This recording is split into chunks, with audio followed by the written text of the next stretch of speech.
Sa edad nga 8 anyos, anyay usa ka batang bisdak nga nagpakita na siya makabilib nga pangutok ilabi na sa science ug math.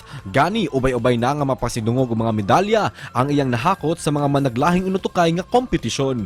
Siya si Kylaine Trisha Sy, proud sugbuanon og giila isip usa sa mga genius kid tibuok nasud. Apan, luyo sa mga kalampusan ug kadaugan, ang iyang inahan nga si Cathy Sy adunay gustong ipadayag kabahin sa kondisyon sa iyang anak. Kung unsa kini, kana ang dungan tang sayran kauban sila dinhi lang sa GMA Regional TV Live. Laing makapabilib nga bata tong ilailahon karong buntaga makapuso kauban sa inahan ato sang pakisayran ang buot sab nila nga ma-advocate nga kampanya ug impormasyon kabahin sa ADHD kung unsa kini makapuso. Makauban nato sa programa karong buntaga mag-inahan nga Cathy Sy ug Kylaine Trisha Sy. Maayong buntag, Ma'am Cathy ug Kai, kumusta? And welcome sa GMA Regional TV Live. Kindly greet muna, ma'am, our kapuso viewers. Good morning, everyone. Welcome to GMA Live TV. Salamat for joining us this morning. Good morning, everyone. I am Kylaine Trisha Sy.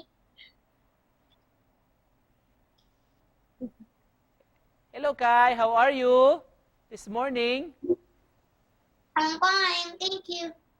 It's nice talking to you. Thank you so much for waking up early and joining us this morning, Kai and Ma'am Kath.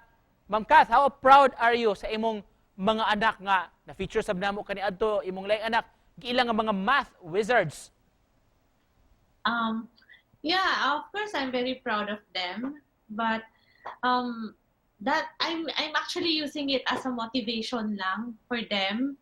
Hindi siya actually thinking, or I'm not telling them that, oh, you're good in math, you're excelling in other subjects. It's not like that. I want them to actually be more specific with kung ano yung kaya nila. As a mother, Ma'am Kath, kanus amang ka nakabantay, ma'am, sa imong anak, sa ilang ability, sa ilang kamaayo sa math? Because at first my daughter was my eldest daughter was asked to join a competition. So in that time, wala kaming anything, or wala kaming trainings and everything. So when they reached the na naging top and everything, that's the time that I realized na, oh, there's something, there's a hidden talent for them. Do you love arts? What do you do, man? Who taught you drawing? I paint princesses. Wow. Wow, that's your work? Yeah. Okay, nice. What my ate help for Alec. My ate helps me a little. Wow. How long did you do that painting, that drawing, Kylaine? Wow. I'm sorry, how many hours? 1 to 2 hours. 1 to 2 hours. Wow. And you don't find it difficult at all. It's very easy to draw and to conceptualize images. Easy. Wow. sa arts, Ma'am Kath, nagiliwatan? Maybe the sister? Ma'am Kath, daghan gyud ang mabilib sa abilidad sa imong mga bata. Ito may sikreto kuno, ma'am, nga na imong mga genius ning imong mga anak.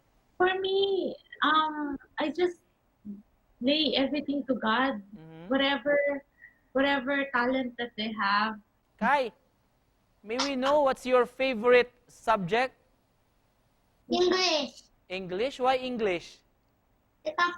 Because English has like common and proper nouns. That is common and proper nouns is using for English. My favorite one in English is pronoun and proper nouns. Pronouns, proper nouns. How about math? Who taught you to be good in math? I like math. I started loving math because I actually can achieve so many awards. Ma'am Kath, balik minimo.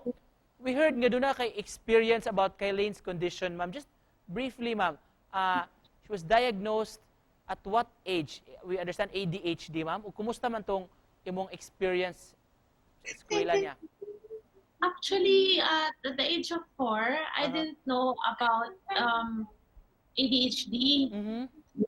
Um, there's a lot of people telling me about ADHD, and I don't have anything na naiisip about that until I realized that my daughter is very hyper. Mhm.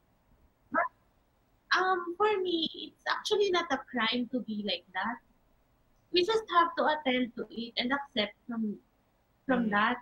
And we also have to be in their world. Mhm. All they need is love. You Mhm. know, hindi naman sila nananakit.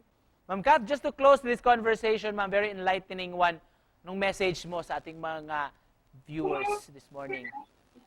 Um, Good morning. If you have a children with ADHD, or if you have a children na you see the talent, always support them. You know, it's not about joining competition. It's not competing everyone. You have to find kung ano yung pinaka weakest point, and then yung parang where they excel.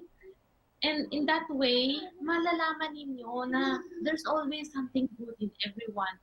Kai, bye-bye. Thank you so much. Would you like to say something to our viewers, Kai? Thank you very much. Thank you so much, Kai, for joining us. It was nice talking to you. And Mami Kat, daghang salamat, ma'am. Salamat kayo. Thank you.